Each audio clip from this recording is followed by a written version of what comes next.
Iri ni radiyo ijwi ry'Amerika.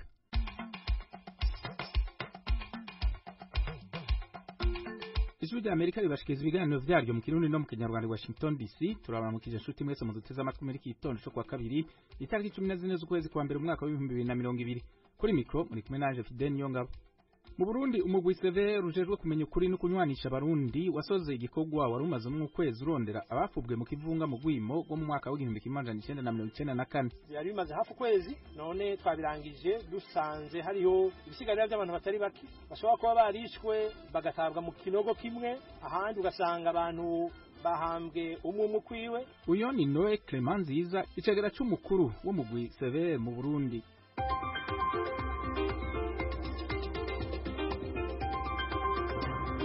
Mbere ko dushika kuri iyo nkuru n'andi makuru tubafitiye, reka tubanze dutega amatwi mugenzi wacu Aloysi Bigirimana dushikiriza amakuru yo hirya no hino dufitiye muri aka kanya. Aloysi, urakoze Fidel. Cyahere mu yavuga mu makungu, Abanye-Canada babiri bakora amatohoza ejo ku munsi wa mbere niho bafata urugendo rubashikana muri Irani kuraba ibisigarira hamwe n'agasanduku kirabura kabika amajwi vy'indege ya Ukraine yakorowe na misile mu ndwi iheze, bikaba byashikirijwe n'abategetsi.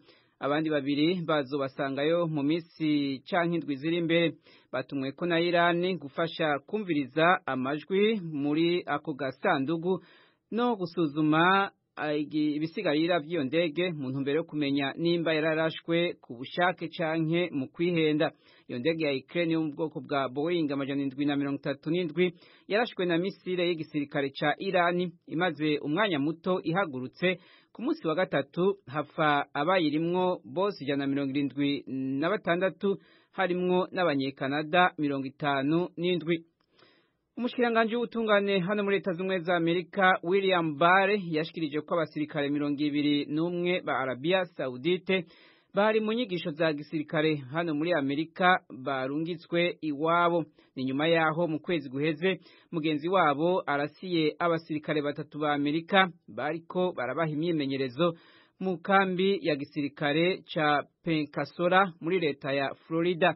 Mushiranganje William Barr yaremeje ko cari igitero c'iterabwoba. Ibiganiro vya mbere hagati y'abakuru b'impande zibiri zishamiranye muri Libya vyarangiye ejo ku munsi wa mbere i Moscow mu Burusiya. Mushikiranganje w'Uburusiya ajejwe imigenderanire n'ayandi makungu yashikirije ko habaye intambuko zishimishije zatewe inyuma y'umunsi umwe ihagarikwa ry'imirwano rishizwe mu ngiro. Izo mpande zibiri ntizashoboye ariko gusinya amasezerano nk'uko byari bitekanijwe ejo ku munsi wa mbere. Ibindi biganiro vyaciye byungururizwa kuri uyu munsi wa kabiri. Ivyo biganiro bikaba biriko birafashwamwo n'igihugu ca Turkiya hamwe n'Uburusiya. Washington, ijwi ry'Amerika. Leta Zunze za Amerika yifuza kugabanya abasirikare bayo bari ku mugabane wa Afrika nk'uko byashikirijwe n'abategetsi b'igisirikare ca Amerika. General Mark Milley arongoye igisirikare ca Amerika abishikirije mu gihe Perezida Donald Trump asabiye ko inteko za OTAN zikora ibirushirije mu karere k'ubuseruko bwo hagati. Ni mu gihe kandi Perezida w'Ubufaransa Emmanuel Macron agiraniye umubonano na bagenzi we ba Burkina Faso, Chad, Niger, Mali hamwe na Mauritania bafatikanije urugamba rwo kurwanya iterabwoba ku mugabane wa Afrika. Amerika ifise abasirikare bashika 7,000 ku mugabane wa Afrika bakorana n'izindi nteko za Afrika kurwanya intagondwa zikora iterabwoba cyane cyane muri Somalia. Abandi 2,000 bariko baratanga imyimenyerezo ya gisirikare mu bihugu 40 vya Afrika. Inama nshingamateka ya Israeli yaremeje ejo ku munsi wa mbere gushiraho umugwi w'abashingamateka uzofata ingingo nimba umushikiranganje wa mbere Benjamin Netanyahu akwiye guhabwa ubudahangagwa ntabashe gukurikiranwa ku vyaha yagirizwa byo kurya ruswa. Mu gihe uwo vyemeza uwo mugwi uzoca ubirungikira inama nshingamateka yose ikoranye ikazovyemeza canke ikazobihakana. Netanyahu ntashobora gucirirwa urubanza ikibazo cyo kudahangarwa kitavuye mu nzira. Ni mu gihe kandi afite icyizere cyo gutahukana intsinzi mu matora y'igice ca gatatu y'umushikiranganje wa mbere atekanijwe mu kwezi kwa gatatu. Washington, ijwi ry'Amerika.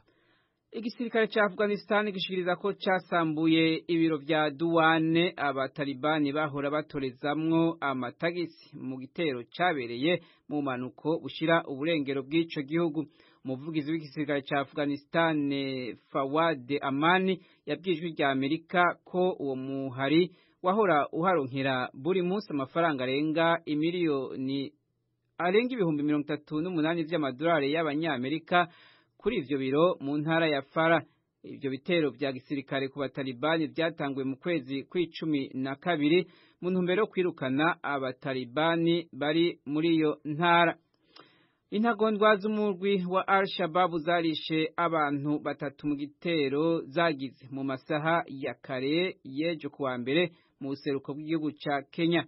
Ni igitero kigira ica gatanu uwo murwi ukoze muri Kenya mu misi 13. Abarwanyi ba Al-Shabaab bagize igitero mu gisagara ca Kamute mu gice ca Garissa igihe cy'isaha 8 zo mwijoro mu masaha yaho. Bari baturutse mu gihugu ca Somalia.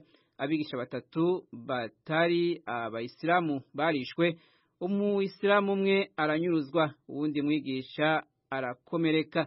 Abagize ico gitero baragiriye impuhwe umuforomakazi kubera igitsina ciwe. Al-Shabaab yavuze ko ariyo yakoze ico gitero mu itangazo yashize ahabona ku rubuga rwayo ngurukana bumenyi rwitwa Shahada ejo ku munsi wa mbere nyene.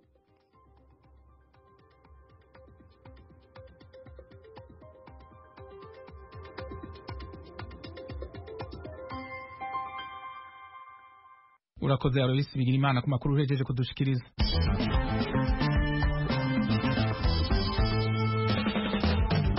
Radio Ijwi rya Amerika i Washington DC mu Kirundi no mu Kinyarwanda. Makuru yo mu karere k'ibiyaga binini tuyahere mu Rwanda, aho ubushakashatsi bwakozwe n'ishirahamwe ry'abagore baharanira amajambere y'ibice vyo hagati mu gihugu bugaragaza ko mu bana b'abakobwa bavyariye mu rugo abagera ku 70% baciriwe ivomo n'imiryango yabo.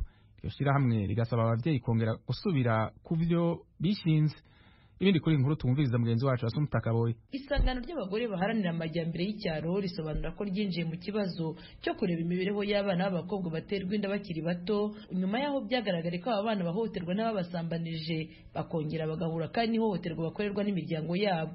Madame Odeta Musengimana, umuyobozi w'uyu muryango, asobanura ko basanze abana babyariye iwabo bafite ihungabana rikomeye. Abana barahungabanye, nta mutima bafite hanze mu muryango nyarwanda, rwose imitima yarahungabanye, abantu ntago batuje, abantu ntago bameze neza. Ikindi kibazo gikwiye guhagurukirwa. Twasanze abana benshi nanka 70% ari abana nibwo yaba ari mu muryango ariko ari wa mwana utabana n'ababyeyi, ugasanga wenda ni wa mwana baciye hanze hariya ube mu gikoni wirwariza kugira ngo abeho n'umwana we. Ni ukuvuga ngo n'abandi bamwe barirukanywe, abatarirukanye abatarirukanywe abana birukanye umugabo yagiye yirukana umugore ati ni wowe ikigoryi ni watumye umwana atwara inda. Kuba byonyine niba umwana agiye hanze akaba agiye gusubira kwishakishiriza ubuzima, azongera asambanywe, azongera abyare, kuko agomba gushakisha ya mbere ugomba kumutunga igatunga na wa mwana we. Ababyeyi babifitemo uruhare rukomeye cyane. Ijwi rya Amerika ryavuganye na bamwe mu bakobwa batewe inda bakiri batoya. Ubuhamya bwabo bugaragaza akaga batewe n'imiryango yabo nyuma yo kumenya ko batwite. Maze kumenya ko ntwite, mama nabanaga na mama na papa yahise adutaragenda. Navuye kwa muganga uwo munsi bwacye ahita agenda, kugeza ubu ngubu ntabwo cyazongera kugaruka. Mama yarambwira ati wowe kidore isara bataye ugiye kundushya kandi ubona hari barumuna bawe, akajya ambwira nabi ati ntuko nafite aho mushyira, ati ntazaguha inzu yawe wenyine. Yarambwiraga ati ninkeka utagiye gushaka ibyo uteka, ati ntabwo ndi bukugaburire. Nabyaye mfite 17 mu rugo bamaze kumenya ko ntwite n'ibiryo kubima, nabanza kurwana nabo bari sienda burara, ntibiragenda gutya kuko byageze n'igihe nje nta mu rugo jya kwa nyogokuru nawe wamfashije, ariko nabo kumfasha byaturutse kure, nawe ntago yabyumvaga. Yaramfashaga hakazamo akandi kantu, akongera akantu akancurira ngo nabaye indaya ngo nabaye iki, ariko akongera akagarura umutima. Iyi miryango ifasha abana b'abakobwa babyariye iwabo ishinja ababyeyi ko muri iki gihe badohotse ku burere batanga, nubwo ababyeyi bahakana urwo ruhare. Kimenya ko umwana atwite byaratugoye cyane kubera ko yari umwana mutoya, mfite imyaka 13 yaradutunguye cyane tugwa muri koma ari nje hagati yanjye n'umugabo ariko kubera ko mu muryango habaye ikibazo ari nje n'umugabo twarangije ukwezi ntawe uvugisha undi kubera ikibazo twumvaga bidutesheje umurongo. Ni igisabo gikabije giteye n'agahinda.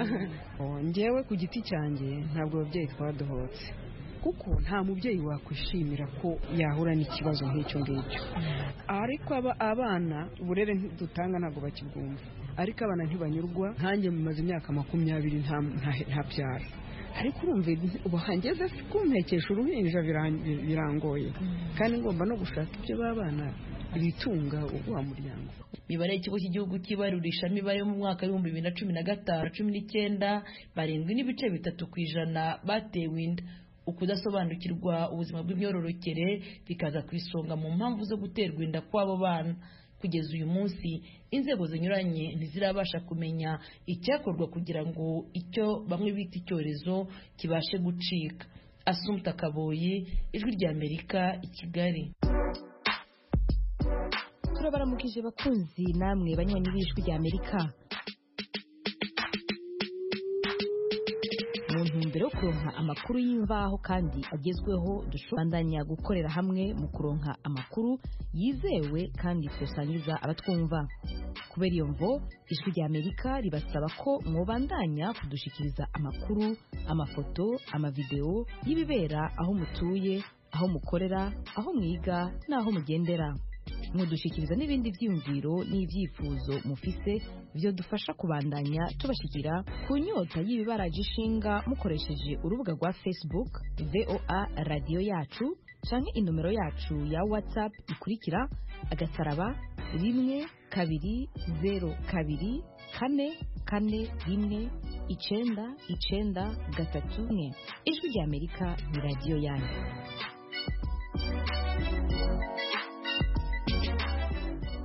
Tuve mu Rwanda tuze mu Burundi aho ibisigarira by'abantu barenga 250 arivyo bimaze kwegeranywa muri zone ya Kamenge mu buraruko bw'igisagara ca Bujumbura. Ni mu kiringo cy'ukwezi mu Gwiseve rujejwe ukuri no kunywanisha abarundi umaze uri kurondera bahambwe mu kivunga mu gwimogo mu mwaka w'1994. Inkuru yateguwe n'Ijwi ry'Amerika ryifashishije abakunzi baryo mu Burundi muri somerwa na mugenzi wacu Desire Atungimana ari Kigali mu Rwanda. Togwa cyo mu Gwiseve cuno wa mbere cyo kugururira bose kugira baje kuraba ibisigarira by'abantu bimaze kuzugwa aho hahoze hari isoko n'ingoro mugambwe badasigana byaranzwe n'amarira menshi. Uno mukenyezi yahumutse ku byambagwa by'abajyango biwe aheruka bakiri bazima mu mwaka wa 1994. Naona shati ya mtoto wangu. Naona shati ya mtoto wangu na viatu vyake. Naona viatu vya Samia mie. Naona viatu vya mtoto wangu mie. Naona viatu vya Samia wangu. Yo Yesu. Oh baba we. Yo Mungu. Iruhande y'uwo mukenyezi hari abandi bavuga ko babuza ababico gihe bihanganye. Bashikiriza ko hogira igikorwa kugira ibyabaye ntibikomeretse imitima y'abasigaye. Uyu ni umwe muri bo. Ibi bintu birababaje kuvyumva no kubibona, ariko nuko intumbero mbona bo biha nuko byohya icigwa n'abasigaye kugira ngo bibafashe kubana mu muco, ariko hatabayemo kwihorana. Niko je no bifata. Urabona hariho benshi twabuza abantu tutababonye irengero, iyo bishitse rero ukaza wumva nk'ibi byabaye, urashobora kuza hari igihe ucibuka impuzu yari yambaye cyambure ntubukiyibuka, biritegerezwa kubabaza mu mutima, ariko bikaca bisaba uko haba umuntu kwihangana.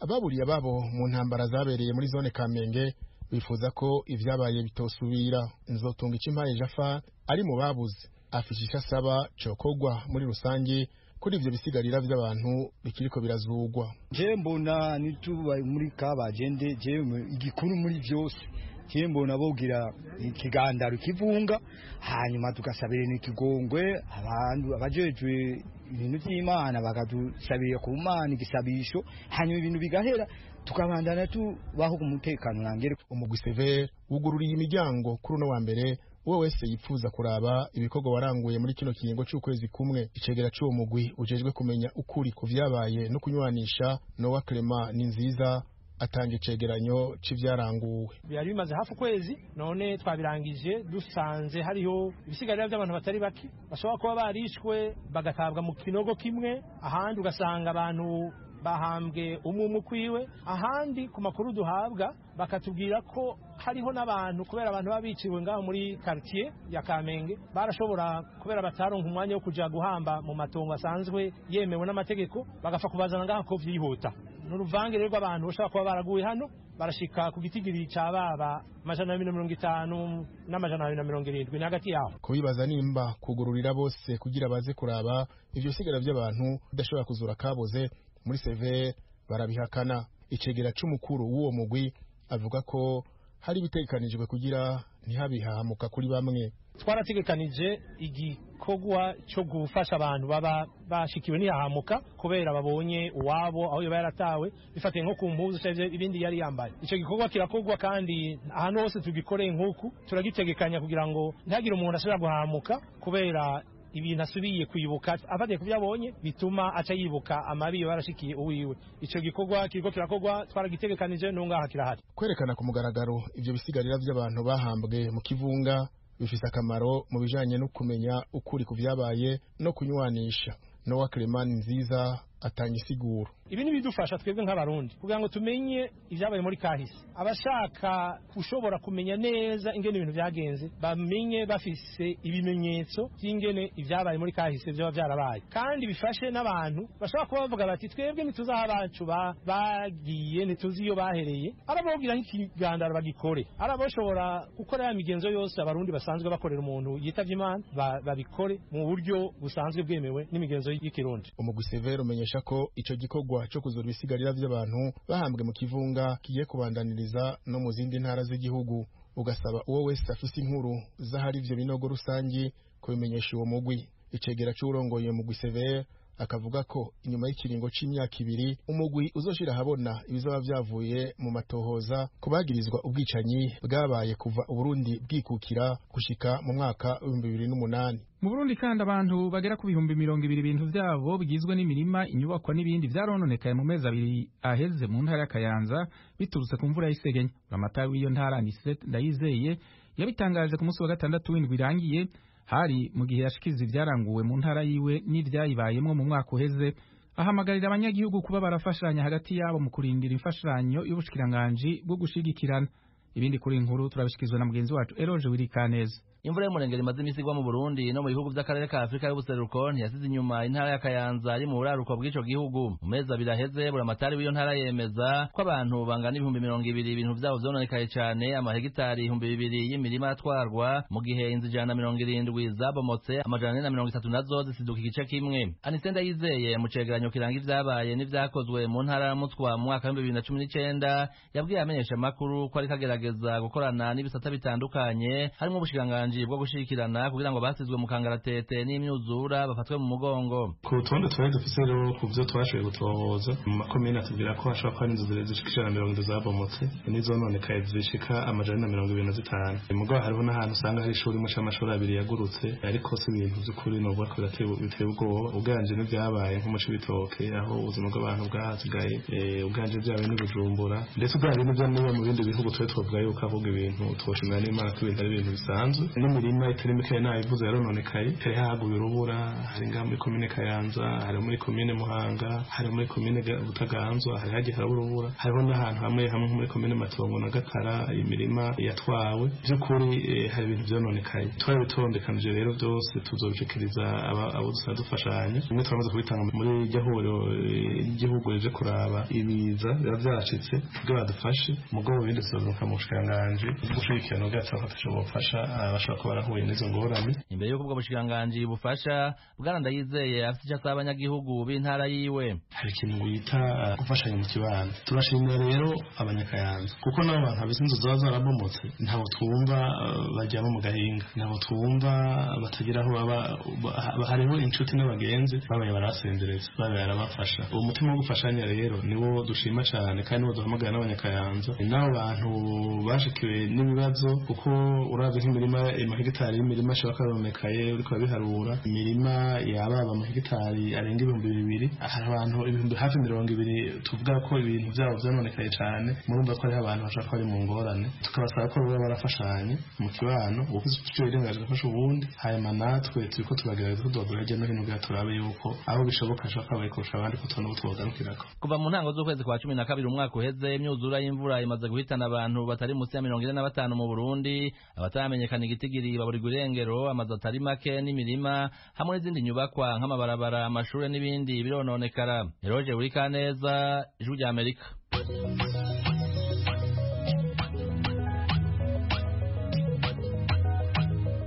Inshuti z'Ijwi rya Amerika uretse kuri FM musanzwe mutwumviraho mushobora kudukurikira no ku mirongo migufi bita short waves kuri metero 25 ni ukuvuga kuri kilohertz 11,835 buri munsi ni kuva kuwa mbere kugera kuwa gatanu kuva saa 2:30 kugera saa 3 no kuva saa 3:30 kugera saa 4 ku mugoroba. Kuwa gatandatu ni kuva saa 12 kugera saa 12:30 ku mugoroba. Ijwi rya Amerika kuri metero 25 kilohertz 11,835.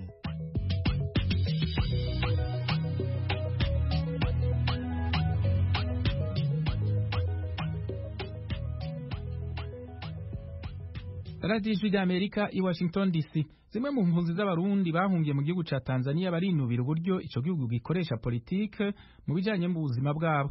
Ni nyuma yaho ishami ry'ishiramwe mpuzamakungu ryitaho impunzi ku isi HCR rivugiye ko rigiye guhindura amwe mu mashirahamwe mu mugambi wo kongereza ibikorwa vyo gufasha impunzi ziri muri Tanzania muri uyu mwaka w'2020. Mugenzi wacu James Joven yaganiye na zimwe muri izo mpunzi.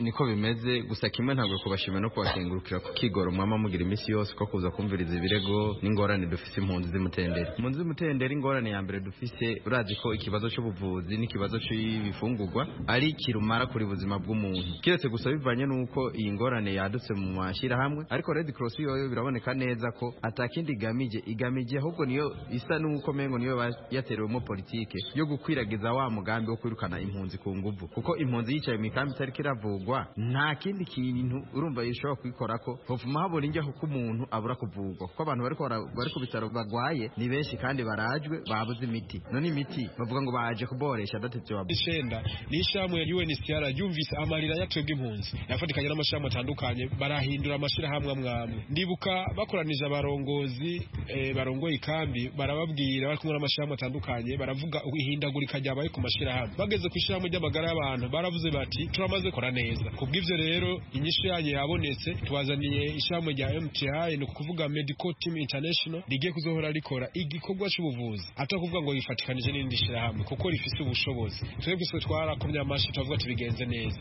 ariko kandi amariko dusumira tubona iryo shirahamwe byase ko rishobora gutangura imirimo yaje kuko byatekerezwa ko ritangura itariki habuze imiti abantu ntibavugwa tukumva yuko MTI kuko yamaze kwitegura gutangura n'amastoke y'imiti niyo bari bayafise nta gishasha tubona iryo shirahamwe ryokora yanaye gukora mu myaka itatirenganye bavuga ngo bagiye kuzohindura bahindura iki twe turabona ko hariho ukudutererekana muri leta kuko twashimye ingengo UNHCR yari yafashe no kuvuga nije mu ngiro kujya andi mashahamwe yemeye akagenda n'iryo shahamwe Red Cross rigende reka twe turiko turarira twabuze ayo dukira nayo tumira twabuze aho twitura kuko aho twokwituye muri leta nibo bagarutse haza icegera cy'umushikiranganje akorera mu bushikiranganje avuga yuko ayo mashira hamwe ategezwa gukora byanse bikunze iryo shira hamwe ryagiriye nabi impunzi abantu rikabavuza imiti atayiriho aho ugenda ku bitaro ugasanga paracetamol ntayiriho aho ugenda ku bitaro umwana w'uruyoya akavuzwa imiti y'ibidongi kandi umwana yategezwe kuvuzwa imiti y'amazi ugasanga umuntu avuzwa kinine aho ugenda ku bitaro ugasanga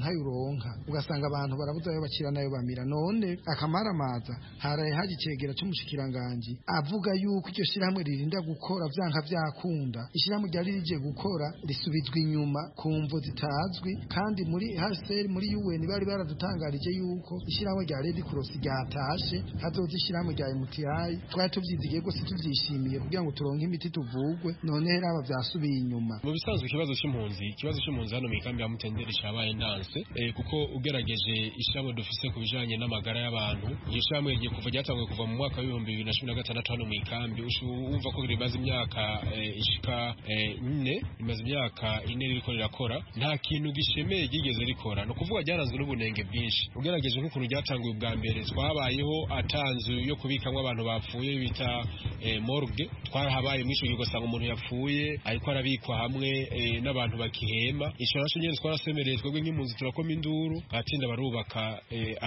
inzu yo gushingura abantu yo gushiramwo abantu bitavye Imana ariyo bita morgue ariko ivyo byose naho nyene ishamwe Red Cross ryagiye rirangwa n'ibintu vyinshi bibi aho umuntu agenda kwivuza ugasanga umuntu ntariko arafatwa neza ugasanga abaganga bagiye ariko arafatwa neza bikaca bidutangaza yuko ivyo bintu umenga n'ibintu vya politike biri mu makambi batuzanyemwo kuko ugiye kuraba leta ivuga yuko idashigikiye ubusuma idashigikiye abantu bakora nabi irongowe na Perezida Magufuli mugabo ukaza wumva umuntu avuye mu bushikiranganje akagaruka ngo irishira hamwe yakoze ubusuma ry'ivyi imiti litavura abantu ngo nirigaruke rikore none wumva ivyo bintu atari nko politike cyo dusaba leta ya Tanzania ni ukuri ryo shira hamwe rya Red Cross ariyo Red Cross Tanzania yego ni shira hamwe ry'igihugu mugabo ivyo rikora ibintu binyuranye n'amategeko mpuzamakungu je cyambere saba leta ya Tanzania irongowe na Perezida Magufuli ko yanka ubusuma ikanka abantu bakora nabi ikanka abantu bakorera nabi abanyagihugu nitugwanire natwe bareke gutuma abantu bo mu bushikiranganje bagaruka kuzana amashira hamwe kandi tumva iyagendera hose akura abantu bakora nabi kandi amashira hamwe akayahagarika yakora nabi nareke gushikikira ivyo bintu hasere nayo tuyisaba ko yoguma ku ngingo yari yatubwiye bakazana iryo shira hamwe iryo shobora kuvura